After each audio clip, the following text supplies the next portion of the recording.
Well, hi there. It is Thursday, April 19th. Um, it seems in our reading today that one theme is clear.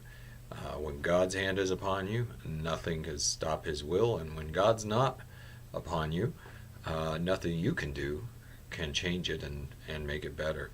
And of course, the case in point between David and Saul is very evident today. We're at the end of Saul's reign, and the contrast between he and David is getting more and more apparent.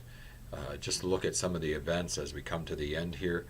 Saul seeks the Lord's advice, gets no response in chapter 28, verse 6. David, in contrast, gets just the response he's looking for, that he will be able to rescue family and recover property. And he gets this response from Abiathar the priest, who in chapter 30, verse 8, casts the stones, the Urim and Thummim, which we've heard about before.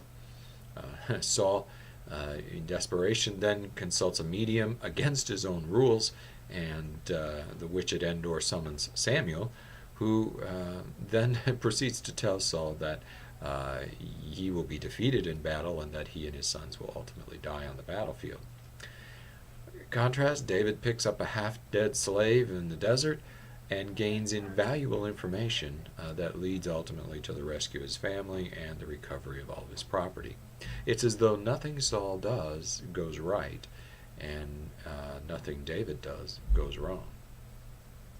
God and his anointed are to be honored, and Saul could never internalize that truth, and as such, his actions sometimes were lacking. David certainly was not perfect, but it seems that this truth of honoring God and those whom God anoints was a guiding principle, at least to this point in his life. And this account of the runner who comes to David, tells him Saul and his sons have died, plays into that perfectly, because this guy probably could have worked his way into David's army if it weren't for the fact that he takes the story and adds the little twist that he was the one who actually killed Saul. Any other parts of that account now from this point on matter not to David. The fact that this man took it upon himself to kill one of the Lord's anointed was all David needed to hear. And so this guy, who basically stepped in it, ultimately was put to death immediately by David. The truth is, David himself, as we recall, had opportunities to kill Saul. But again, because of his honoring of the position, honoring of God and his anointed, he was not willing to do that. And so this poor guy meets with his fate. Now, commentators argue, how does this story fit? Because, as we know, the one at the end of 1 Samuel is a little different. The armor bearer ultimately is not willing to kill Saul. Saul falls on his own sword. The armor bearer then falls on his own sword. But it's all speculation. Some commentators try to fit the two stories together. Others say, well, this guy was just trying to work his way into David's favor, which he really did a bad job at. Either way, that's not what's important here. What's important is we get another glimpse into the personality and character of David and his honoring of God.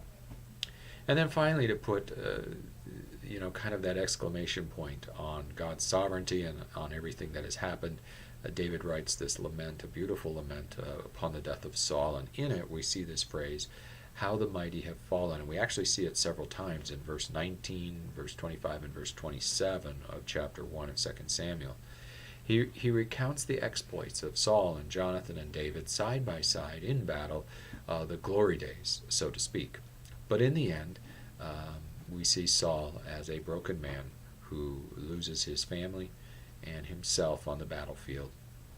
And, it's kind of a sad ending for this man, but an amazing life when you think of it. If you go back to the beginning, here was this guy out searching for his father's donkeys.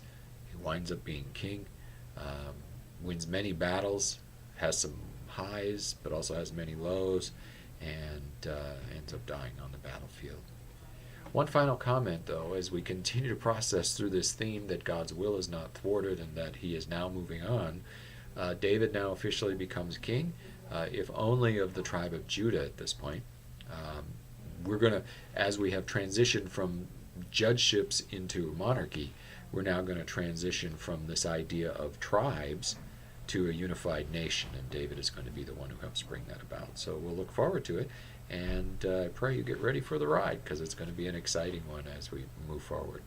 And as we pray in the Lord's Prayer through the Lord each day, thy will be done.